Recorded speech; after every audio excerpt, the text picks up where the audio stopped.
Well, hey, everyone. Welcome back to Industry Exchange, the monthly series where we break down the business side of creativity, one real conversation at a time.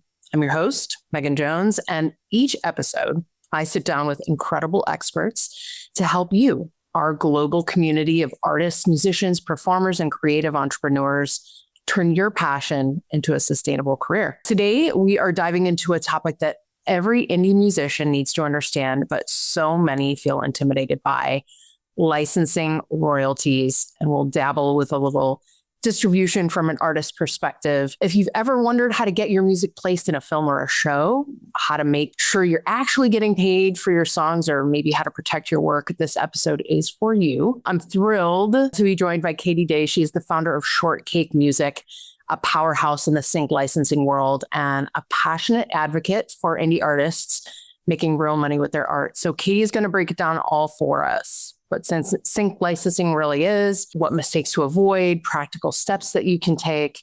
So grab your notebook, get cozy, and let's get into the music industry 101 with Katie Day. Katie, welcome to Industry Exchange. Thank you so much, Meghan. It's great to be here with you. Yeah, my pleasure. So when I first thought of music, anything music related, especially with sync and, sort of the nitty gritty of what artists need to know, and also like a musician yourself, but also you found a way to like monetize off of this.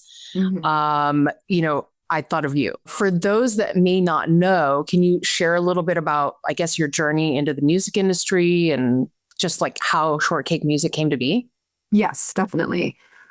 So I, started playing piano when I was young, and I went to music school for college. I went to Berklee College of Music in Boston when I was 18, which was now quite a while ago. And I did study music business there as well as piano. But after college, at that time, basically, right now the music industry is in flux. It's like always in flux at that time because we're dealing with AI now. But at that time, it was more like, Spotify didn't exist. Everybody was pirating music. The labels were scrambling, didn't know what was going on, what to do.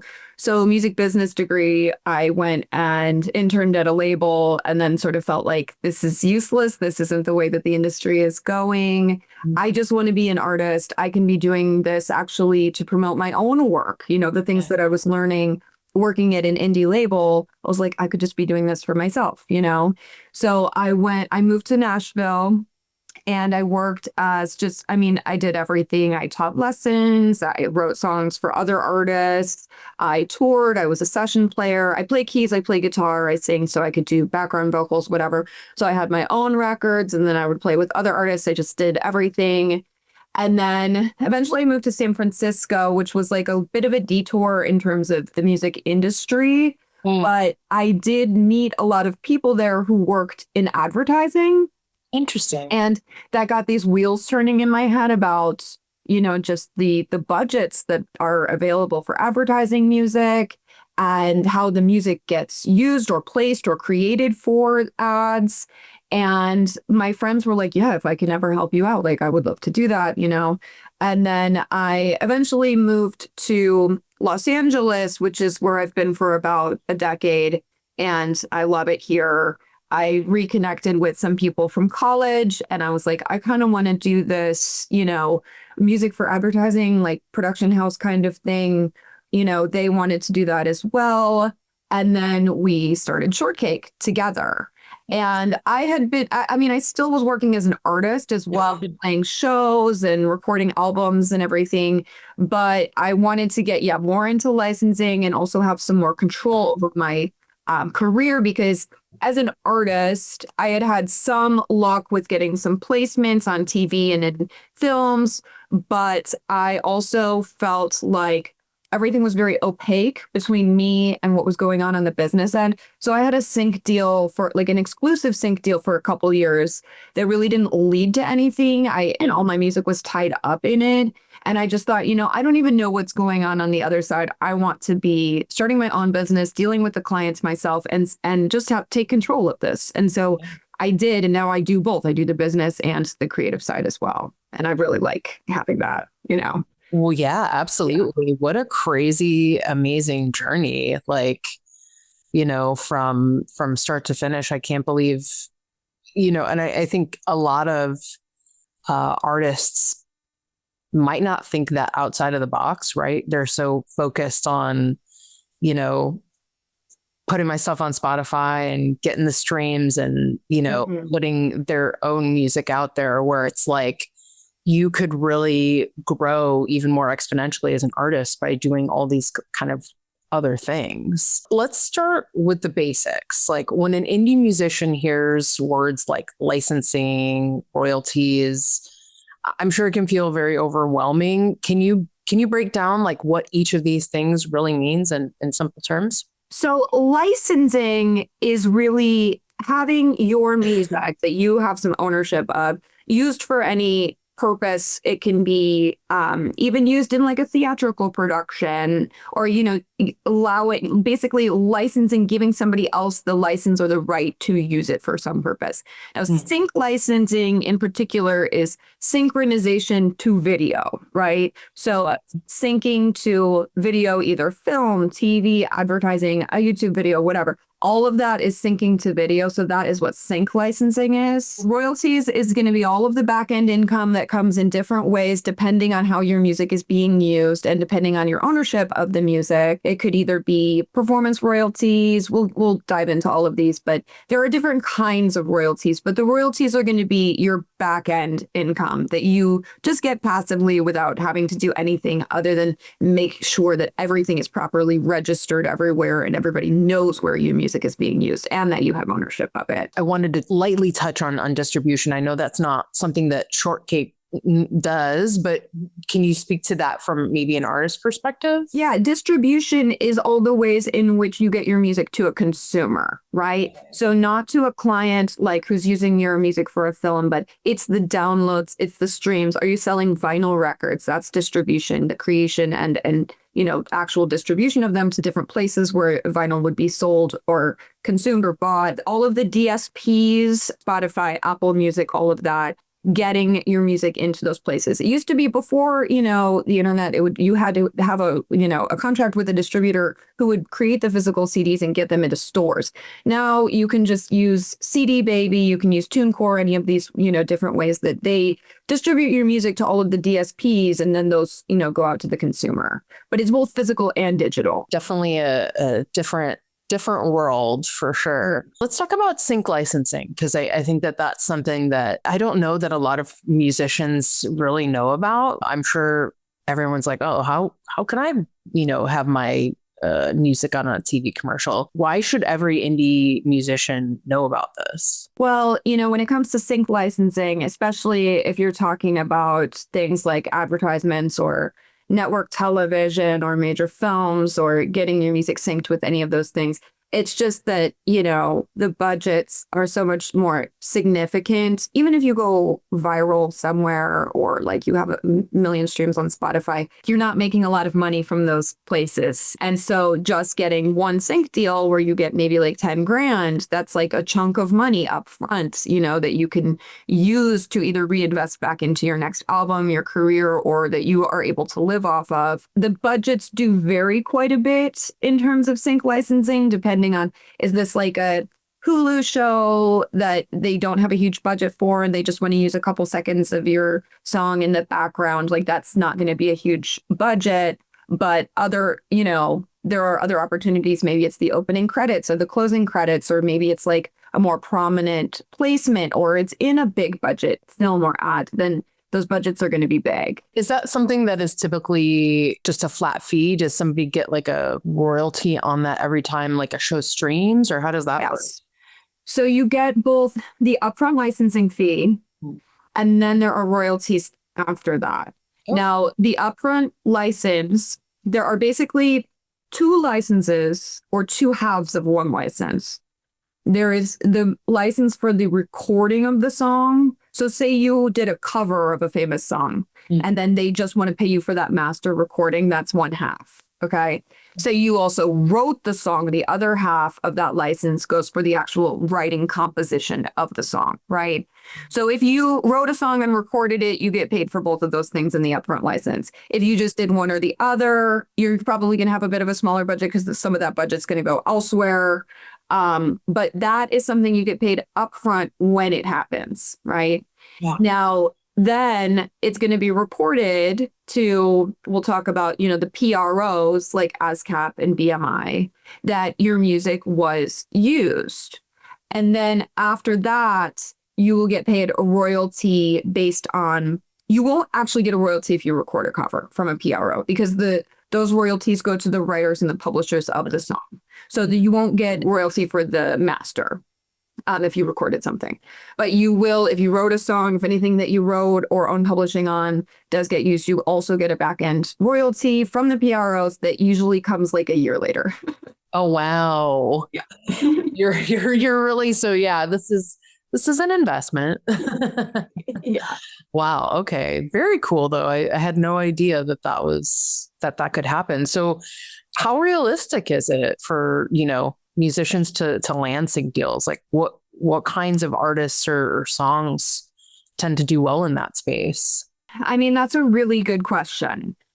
When you think about syncing music to video, your music is helping to enhance somebody else's vision. It's the music itself is not the end game. It's not the end vision, right? Mm-hmm. It's a piece of another director or creative director's vision, right? Mm-hmm. So the objective is to create something that has a mood or atmosphere to it that works for a specific kind of thing, right? Now, that doesn't mean genre-wise, things are placed across the board. You could just be making like mariachi music and they need mariachi music and it'd be sick, But think about sort of like the video content that you consume or that you would want to have your music used for. Maybe you are an, indie singer-songwriter. And so watch a show like Grey's Anatomy or something that uses a lot of that kind of music and start to see what is working, right? Atmospherically, instrumentally, what kinds of sounds really create the proper atmosphere for that kind of show and that visual, right? Mm-hmm. I just binged like weeks of Love Island, right? Oh, and okay. And I know some of the people that have worked on music for that, there are a couple different kinds of music in there. There's either like the sort of like just like fun, upbeat, the kind of thing that you think of, when I think of that kind of show, or there are the love songs, the ballads, right? Mm-hmm. So it's really about looking at the content, looking what the atmosphere is that they're trying to create, and in a way staying on top of trends a little bit, but like also, I mean, when you think about it, you never know what the next trend is going to be. Sure. But, in terms of advertising in particular, which is, something that I specialize in, if you think about that M83 song outro, like in the last decade has been used like in countless ads. They probably made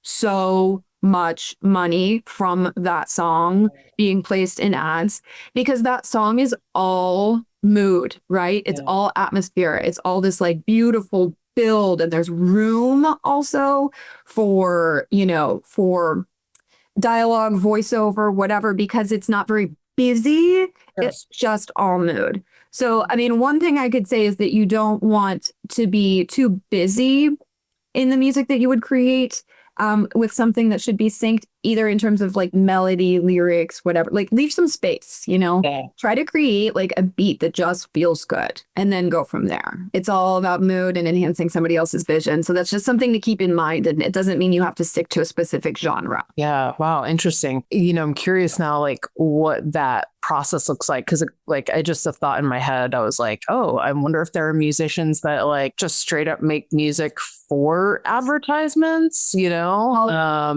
Never even thought of that before.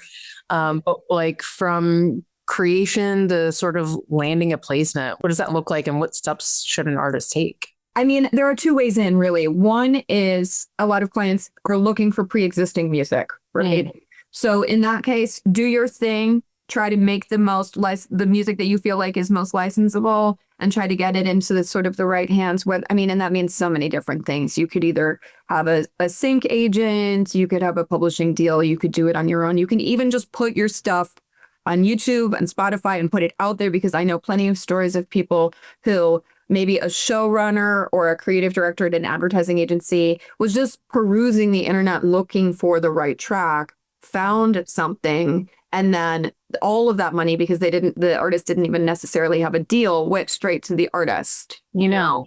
So that's possible, is that you just create the best possible music and then you just put it out into the universe in every way possible. And then you just see, if anything catches, and you can put it specifically into libraries that are, specific to TV licensing, advertising licensing, that kind of thing. The other way in is custom music, where the client, whether it's a filmmaker, creative directors on an advertisement, are looking to create a custom piece of music for something. That could be like a jingle, or it could be a score, a background score, or it could just be, they're looking for the perfect song for something. And so if that's the case, you want to be a go-to person for them, right? Like you want to have those connections with those people who know that you're a solid producer, composer, musician, or maybe you have a name in one genre. Maybe you're the go-to for that specific genre. Or maybe like with my company, we do all different kinds of genres. We do have a handful of composers, but I do many different genres myself as well. You just want to have, connections with those clients. Now, if they find your music online, then you're going to be negotiating the terms and the budget with them, like after they decide that they want to use that track, basically. Mm-hmm. If they decide they want to hire you to make a custom piece of music, you should negotiate all of those terms and budget before you start working. Okay. You mentioned sync licensing agent. Is that something like where, I think a lot of people think, oh, an acting agent, right? That's the first thing somebody might think of. But is that something where like an artist could go online and like submit their work to be considered, or is that typically the other way around? Well, you can try to go out and find a sync licensing deal, and it is possible. Basically the sync agents, it's like they have pre-existing relationships with music supervisors at networks, on shows, on films. And so they're consistently pitching music to the music supervisors, right? For whatever purposes. Because they have those pre-existing relationships, it can be good to get some music in with a sync agent. You have to, decide if that sync agent wants to pitch your music exclusively and you won't be able to give it to anybody else. Say, maybe you give them 5 tracks, okay? But don't give them all of your music, or see if that's negotiable, right? Right. And see what they do with those 5 tracks. See if they, if they land you anything in a year. And if they don't, you can try out different things. Like, I think that it's good to be able to experiment. You should have some songs that you have full control over, that you try pitching yourself or just putting out there in every way you can. You can maybe give some to a sync agent. Maybe you get a publishing deal on some songs or whatever. But I don't think it's a good idea in this economy to put all of your eggs in one basket. I think it's good to sort of experiment and diversify and see what happens. You can find the sync reps and the licensing companies online, just Google those and you can find, a whole bunch of them, and they'll have submission links, and libraries as well, just straight up, libraries. Getting a library. Yeah. You can submit to them. It's not terribly difficult if you have well-produced music to get into the libraries, but that doesn't mean anything. I mean, that's getting the deal or getting into the library is only the first step. They do sometimes accept a lot of music because it's helpful for them on their end to have a lot to pitch.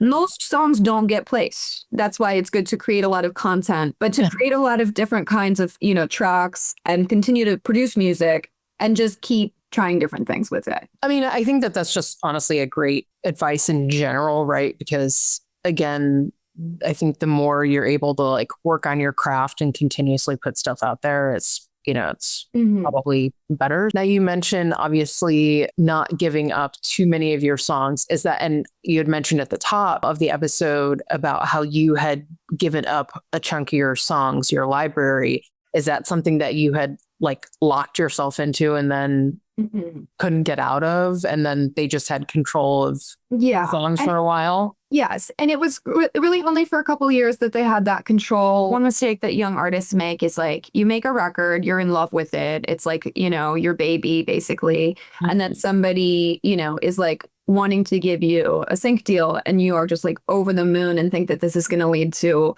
all of these amazing opportunities. And like, you just trust that person because you don't have those contacts or that industry know-how or whatever, and you just sign your stuff away, right? And then it just kind of sits. And it doesn't mean that the person on the other end of that has done anything wrong. There are millions of songs out there that people are pitching for sync opportunities every day. And that's why I say, most songs never get placed. Even if they're great songs, most songs just never get placed, because it's the right opportunity, the right place, the right time. And so it's not like the people, who I signed with did anything wrong at all. They just, were not able to land me any deals. Yeah. But that just made me want to understand what was going on the other side of things, really. Now that we're kind of maybe talking about mistakes to avoid, are there some common mistakes maybe that musicians make when trying to license or, collect royalties or anything along those lines? I mean, the two really that I want to mention, one is that, like I said, when you are a young artist, you make your first record and you're in love with it, don't get so attached to what this record does, don't sign it away to anybody without really considering all of your options or seeing what you can kind of do with it. Don't just like get excited about the first deal that comes along. Yeah. And also know that in a year you can make something better, and you should just continue to build your repertoire. Now, another more concrete mistake that people do make is thinking that if you get a song in an ad or, whatever on CD, specifically in an ad though, that those royalties are just going to come to you and you don't have to actually do anything to collect them. There are a few steps that you need to take in order to make sure that you do collect them. Okay. You do need to be with a PRO, with ASCAP or BMI, or you could be with CSAC or GMR, but most people are with BMI or ASCAP. And then you need to, specifically if your song is in an advertisement, you need to track down some information about that ad to submit to your PRO in order to make sure that the royalties are collected. That includes the first day that it aired. That includes what's called an ad code, which you need to get an account with a company called Media Radar. Okay. In order to obtain that ad code, you get an account, it's free, you find the ad, you get the ad code. You have to give that to your PRO because they're going to use that to track everything. Yeah. Now, one more thing, and maybe I'm getting way off here. No, go ahead. But like then there's also a company called Sound Mouse. Okay. You can also get a free account, upload your tracks there. They use like a Shazam sort of technology to actually track the audio on things that are used globally. You can choose the territories, the countries that it's used in. They report to the PROs as well. You need to make sure that you're taking responsibility for making sure all of those royalties are accounted for. Otherwise, there's a big black box of royalties that just don't get paid. Wow. Yeah.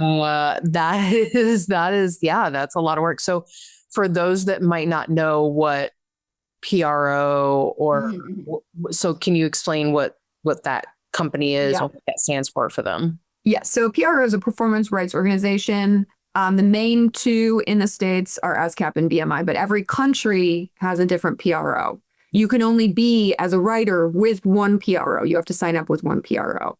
Okay.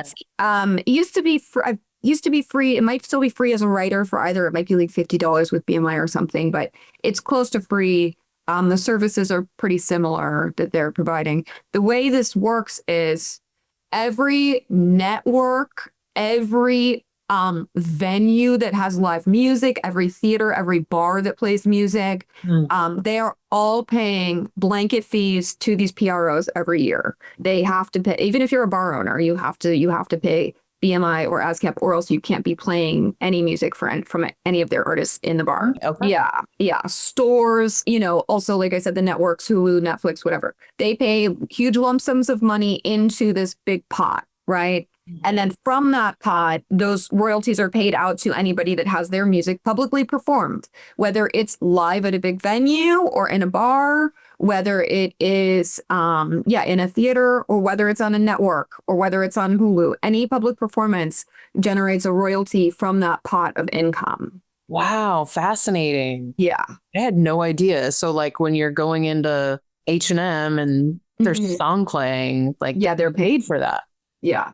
Wow. Okay. Good on them. Like that's great. And signing up to BMI or ASCAP is something you recommend just like right out of the gate in order to? Definitely. Yes. Okay. Especially, I mean, it's not, if you haven't pitched your music anywhere, maybe you don't have to worry about it yet. But as soon as your music starts to get out there in terms of like pitching for these opportunities, even if you've just released something publicly, because then it could be played, people play a YouTube playlist in some sort of like in a bar or whatever, like that's generating royalties. So make sure that even though it's like minuscule on that level, but still, I would make sure that all my songs were registered with ASCAP or BMI. Excellent. Okay. So now that we've talked about the performing rights organization and why it is so important, get that money. I know we talked at the top a little bit. You had mentioned about some of the mechanical royalties and sync fees and stuff like that. I'd love to just dive into a little bit more of that because that can get complicated so fast. Mechanical royalties are different from performance royalties. Mechanical royalties are the royalty that you actually get from the sales and downloads and streams of music, right? Okay. And it's paid as a percentage of whatever the consumer pays for that. So if a consumer buys a record or pays for a download or even streams something and it's part of whatever their Spotify fee is, it's a percentage of that is paid as a royalty to the songwriter. And that's a mechanical royalty. That's different from the way that ASCAP is paying out royalties, because that's just public performance. There's not necessarily like a consumer purchasing that track. Yeah. Okay. And then the fee, like I said, the licensing fee is something that is also on the performance side. If something is synced for TV or film or whatever, there will be no mechanical royalties involved with that. But that's the fee that you get up front, and then the royalties will come later. Something I had always wondered was, I have a Spotify account. And like you said, part of my, I guess, paying for my Spotify every time I stream a song. So is it every time I stream that song, like I've added a song to my like my favorites playlist and I might play that 20 times in a month. Does an artist get a royalty every time I do that, just the one time? That's a really good question. I mean, they do kind of keep changing the way that they do things. First of all, they don't pay a single royalty to any artist for any song until that song has hit 1,000 plays. So if you're one of the few fans of a band and they only have like 500 plays on a song, they've gotten 0 royalties. And 80% of the music on Spotify has under 100 or under 1,000 plays. So they've demonetized 80% of the tracks on there already. No. Yeah. Now, with the rest of that pot of the monthly fee that you pay, I don't know the specifics anymore, but I do know that it's not like, I played this track 20 times, therefore, Right. So they're getting something. Yeah. Oh, wow. All right, we need to get those plays up for everybody. Get those 1,000 plays for somebody. Oh, yes. Do you think artists should handle licensing themselves, or is it better to work with a sync agent, or a music library, or like what, the pros and cons there? And we've kind of talked about it a little bit. Yeah, it very much depends on your situation. Maybe where you live, who you know. Maybe you live in an area where you don't have, access to people like in the industry directly to clients or music supervisors or whatever, or you don't have any of those connections. It might be better at first to find a sync agent to start to, develop those connections or build up your resume and your repertoire and your portfolio of just like the music that you've had that's been synced already. But like I said, if you can do both, do both. If you do it on your own, if you, maybe know a music supervisor, go direct, or maybe you just have a friend who's a filmmaker, or maybe you have a friend that owns a company that wants a jingle, there are so many ways for you to get your music out there or do a piece of custom music for somebody. Even if you have a friend that's doing like a comedy YouTube series, offer to do a piece of music for them, even if they can't pay you very much. that's a good way to sort of start and do things on your own. But also, it doesn't hurt to have a sync agent go ahead and make those connections for you because they already have the pre-existing relationships with important people. It's just that you won't be able to really see what's going on and you might not hear anything for a year. And then that's just that. And then, so if you get a publishing deal, you're actually giving up your rights to your publishing and your back end royalties, because in terms of the performance royalties, they're split into two. There's the writer's royalties and the publishing royalties. Right. And if you get a publishing deal, they will then forever, have those publishing royalties on that song. And so you're giving up that back end income and that ownership, actually, right? If you get a sync deal, you're not giving up your publishing. So you still own 100% of the track and you would still collect your royalties, but your sync agent or company should take a percentage of the upfront licensing fee. And then if you just do it on your own, you just keep everything. But it's, I think it's advantageous, like I said, to try all routes with different tracks and different, albums. We're talking money here. So you mentioned a number of $10,000. Can you give us an idea of like what realistic earnings looks like for an indie artist? It really depends. Okay. The upfront licensing fees on things can range from, say, you just get a song in a show and it's, they license it for maybe $1,000. The sync agent is going to take a percentage of that. You might wind up with $500 from that. Maybe your band has a few people in it. That's not that significant, really. But going up to a Super Bowl ad could be like 6 figures for one placement, right? Yeah. And then also on the back end, the royalties, there's a huge spectrum of the royalty rate for different uses as well. Okay. Where if something is like airing primetime network television, you might get $15 per play, and that winds up being like thousands and thousands of dollars after it plays a bunch of times. Cable is more like maybe $1 a play. Local television will be like 2 cents a play. Hulu streaming, nothing, just like almost like Spotify, just like very, very small amounts per play. It depends on the usage as well. Mm-hmm. I've had royalty checks that come in at 5 figures per quarter, and I'm just like, oh, this is so helpful for me. And then maybe the next quarter, it's like hundreds of dollars, instead. So I think that the way you should think of it is just like, make your budget. How much money do you need to make to get by per month? How much money do you have coming in, going out? And don't think, okay, I'm going to replace all my income with a big sync licensing deal, whatever. Just try to tilt that scale gradually over time. Okay, I just brought in like $100, $200. I just brought in $1,000 this quarter, and then you're gradually tilting it until more of your money is coming from sync licensing. I love that. Let's tilt that scale. So switching gears a little bit, I know we slightly mentioned distribution. That's not something that you work with necessarily through Shortcake, but maybe as a musician yourself, putting out your own personal work. Do you have anything that's worked for you specifically, or maybe the way you approach that when it comes to your own music? Yeah, I mean, honestly, when I was young and I was putting out records, I just started using CD Baby, which is similar to some of the other services like TuneCore, and I've never had a problem with CD Baby. Like, it's very cheap to just give them your music and they put it on every distribution service, and then it's available everywhere, and that's really what you're looking for. And then it's up to you after that to find the people who are going to actually listen to it once it's out there. But to me, it's a pretty, straightforward system of paying them to get it to all the distributors, and then it just works from there. So CD Baby has always been good. Super affordable. I don't recommend, for me, doing CD Baby Pro. They say that they'll try to get you sync opportunities or whatever, but then they take a percentage of your ownership, your back end income.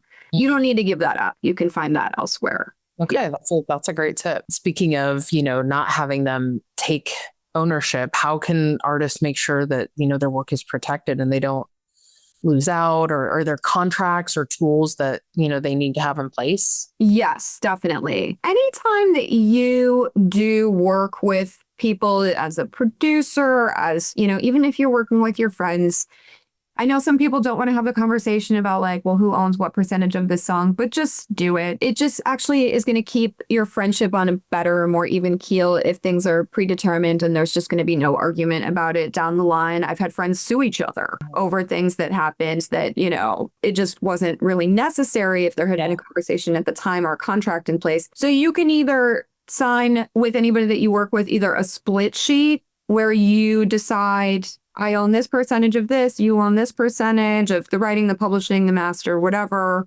And you're giving me the right to pitch this, you know, or whatever. Sign a split sheet with them.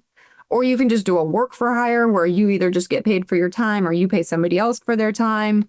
But it is good to have those things in place. You definitely want to be with the PRO so you can make sure that everything is, you know, registered. Make sure everything, like I said, is registered and that you're taking those steps to make sure your royalties are actually being collected. Don't just assume that they're going to collect it on your behalf and it will, you know, all work out. And work with SoundMouse, work with Media Radar, get all of the proper information to them, go through the steps of reporting any advertising uses because those won't be reported otherwise. And if you even have a use of your music that's like, oh, this person's going to use this music in their independent film, you know, for $500 or whatever. Just get a licensing contract in place because say that film blows up and then it's like everywhere. Like you should have something written into that says, okay, if you get distributed on a global scale and then it's like, you know, reaches this many views, then I get paid more, basically. Yeah. Yeah, that's smart. You never know, like the internet's a wild, wild place. You never know what'll happen. You know, you've worn so many hats, obviously musician, business owner, creative. What is a lesson you've learned about sort of navigating the business side of being an artist? I think you always have to advocate for yourself. I've been lucky in that I've never really worked with people who have like massively taken advantage of me, or if I've just been able to smell that coming. If I saw, you know, that somebody thought that they were going to be able to take advantage of me, just kind of steer clear of that. But for the most part, you know, if you want to start thinking about your music as a business, you need to take stock of your budget and your income and your outgoing money. And you need to make a plan, a concrete plan as to how to start to replace your income with making music. The other thing is always look at the next step, always look at where you can grow, where you can learn, where you can research, where you can make a new connection. Don't get too attached to what's going on right now or what just happened, because if you do actually turn it into a business and you are successful at this, you will have big wins and you will have big losses. And you can't attach too much of your identity to either a big win or a big loss. You got to move on as quickly as possible, not dwell in it. Even if it is a big win, let it motivate you. But then what's the next thing? Because in a month, you're not going to have that high anymore. Eventually it comes down. Right? Yeah. So focus on the process, right? And when you have a loss, don't attach to that either. What's the process? What's the next step? What's the next goal? And like I said, just really try to diversify your income streams and learn as much as possible so that you can advocate for yourself as much as possible. My other tip always is just to be really curious about other people. Try to exist in the world, making connections with people in a way in which you genuinely care about their story or you're curious about their story. Not just like, how can this person help me? Sure. You know, but just like, what can I learn from this person, basically? And if you approach all of your relationships with potential clients or with whoever like that, you're going to have a better time than if you are trying to like leech from people, basically. Sure. Yeah. Because nobody is an island. You're not going to do this on your own. Like, you need other people. Yeah. And just as easily as you've smelled the BS, they can too. So right. Totally. Yeah. So I love that. I love that advice. So the future of music, let's talk about it. Obviously, you know, TikTok is like huge for artists, and, you know, especially with like a lot of the trends or creating videos, other new platforms, things along that. What do you see, you know, being like maybe the biggest opportunity for musicians today? It really does depend specifically on what your goals are. If you want to go the route of like creating these different sort of like production bands and making music with the intention of getting them synced and not the intention of like creating a specific fan base for that, then like go make the best music that you can make in different genres. Mm. If your goal is to make it as an artist with your specific music and your genre and like your brand of music and what you're most passionate about creating, everybody is out there trying to game the system, right? People are trying to get on the Spotify playlists, which that's becoming more and more difficult, more and more oversaturated. And there are more and more people trying to take advantage of people doing that. See, people try to pay to get on Spotify playlists, whatever.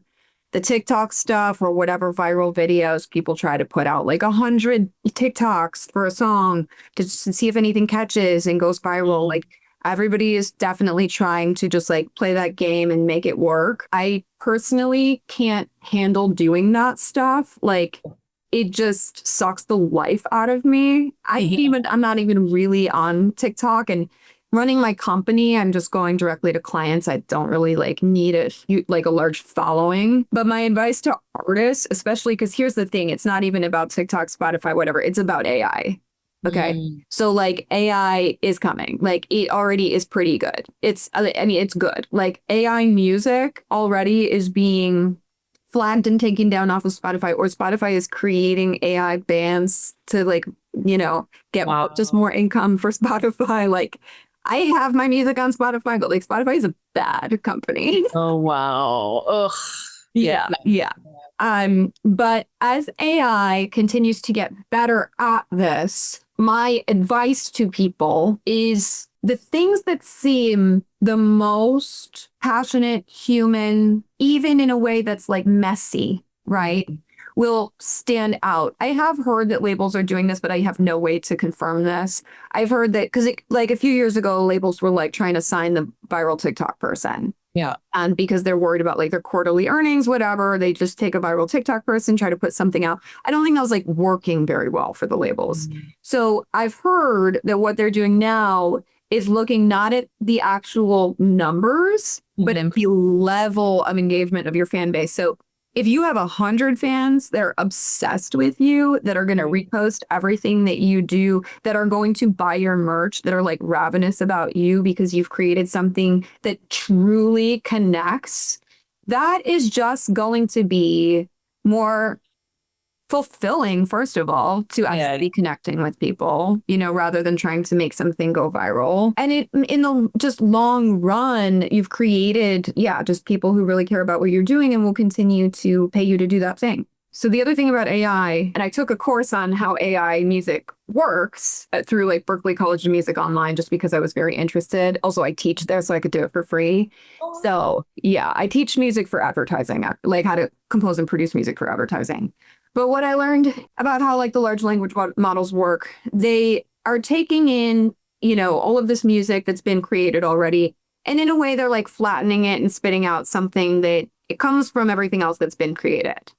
So like if 20 years ago, you asked AI to make something that sounded like trap music, like it couldn't do it because that didn't exist already. Like trends are made by humans. And then the AI can feed off of that trend and put out something that sounds really good, that sounds basically like that trend. But it can't push things forward in a way that is, or it's just not going to push things forward in a way that is innovative. Okay. It's not how it's built. It's not going to do something that's outside the box. So it is up to humans to make something outside the box. So make something weird, make something that hasn't been done before, make something that is just so deeply authentic to you and that isn't chasing any trends, because then AI wouldn't be able to do it. Dude, mind blowing. That makes so much sense. And I think really just goes back to the main message that I feel every artist should just adhere to is just be authentic and be yourself. No one can be you, and they can't take that away from you. So I think that just, perfectly fits in here. I mean, I make advertising music, so I can't but I mean, anything that I make as an artist is going to be super weird and just way outside the box and uncomfortable even, because also I have the freedom to do that because I am already making a living creating music in a capacity. So Right. Yeah. Double-edged sword, as always. Well, I know you mentioned some of these sites that you would recommend for artists already, sort of, and we'll make sure that those are listed for people to be able to, click through to. But any other like tools or books or communities that you would recommend for indie musicians who want to learn more about this? yes, if you are looking at like getting into creating sync music specifically, there is a book that I recommend called Tracks That Sync by Graham Barton. Okay. It's really an easy read, and it's about his sort of formula for how he's been very successful at this and the kinds of tracks that get placed and what they look like in terms of like the arc and the different sort of production techniques and things that I've already talked about like the atmosphere and helping tell somebody else's story and all of that. But that's a very good book. You can start using right away. Obviously, like everybody talks about All You Need to Know About the Music Business by Donald Passman. That's like the go-to. That's what I read like freshman year of college. They keep putting out new editions of it. So if you want to just really get into the nitty-gritty of how the money works, like I think that's a good one. One tool I use for everything for pitching is called Disco, DISCO. I always recommend it to all my students and everybody. That's how music supervisors are accustomed to receiving and sending music. Now it's DISCO.ac. I think it's an Australian company. It's just how you send files these days for streaming and download. For either video or just audio, you can do high-res files, low-res files. They use Disco for everything. And then, the online series Ari's Take is like very useful in terms of also like learning more about all of this in a more in-depth. It takes everything I've talked about today and just goes deeper and deeper into it. And then, like I said, I teach at Berkeley online. So I guess I have to pitch that a little bit. And when you do my class, you take a Berkeley online class, you're going to be with your peers, other students who are like having the same goals as you, and so it does help to have those collaborations and have that live experience with the professor and be able to ask questions and all of that. Yeah. So education and you get that community aspect. Super. Yeah. No, I love that. Well, this has been extremely valuable. For me, so thumbs up, because I did, had some of those questions where I was like, oh, just curious of how it works, not being a musician myself, but just, knowing fellow musicians. What final piece of maybe encouragement or real talk would you share who's just starting to see themselves as a business? I think it's just about, you got to prep for the long game. Like my best friend jokes to me that I'm always this is the longest get rich quick scheme of all time. I, been chasing like these big checks and stuff, and it's like slowly working, but over the course of like a decade, So you have to sort of, prepare yourself mentally for just sort of like continuing to do the work, grow, learn from every experience. Like I said, detach yourself from wins and losses and just keep it moving and try to have this growth mentality of like, I'm just going to keep getting better. Everything I make is going to be coming from a place of more experience than the last thing that I made in terms of skills, in terms of my life experience. Also, get back to why you love music. Try to go back and listen to music that inspires you. Try to consider those experiences that you've had that were very fulfilling making music, maybe journal about those things. I've like coached and mentored a few people where I really have people like sit down and like get into the headspace of like some of your best experiences making music or some of your best experiences consuming music, either at a show or listening to a record, and just write about that and try to put yourself back in that space, because you need to get yourself back in that headspace when you are struggling, because you will struggle. Everybody struggles. It is hard. It is a really difficult competitive path to go down. And so you can continue to like recenter yourself, remind yourself why you're passionate about this. And that despite the fact that you might have to do other things to pay your bills, you have to make music because it's like in your soul to do that. I mean, it's that burning desire, that thing that's not going to go away. Yeah. If you try to move too fast and think I'm going to like make this record and either it blows up or I'm going to quit, like it's just, you can't think of it that way. It's like has to be a part of like, just a part of your ongoing being. Yeah, that's smart. That's great advice. Where can we find you? How can we connect with Short Cake Music? Just learn more about you or your work, or sign up for that Berkeley class. So my Shortcake Music, shortcakemusic.com, you can just see all the work that we've done there for different, like global companies and brands and stuff like that. On Instagram, I'm at Katie Day Music, Katieday. I don't really use like TikTok or Facebook. I'm pretty much only on Instagram. Katie Day on Spotify as well, if you want to hear my artist stuff. Yeah, my Berkeley class. I mean, if you just look at Berkeley online and search my name, you'll find my class that comes up. And I do think it's really useful if you want to get into advertising music, but also those are not like super cheap classes. So some people did degree program. You can do a whole degree program and walk in graduation at Berkeley in Boston. Wow. Or you could do a certificate or just a one-off course. I actually took the course in 2018 before I started my company, and then I am teaching it now. That's amazing. Congratulations on that. Thank you. Amazing. I love that it comes full circle for you, but truly just a pleasure. You are a wealth of information for everybody. So thank you everybody for tuning in to another industry exchange. Remember to share, like, comment, all of those great social media things. And we'll be here next time with another episode. Thank you, Megan. Thank you.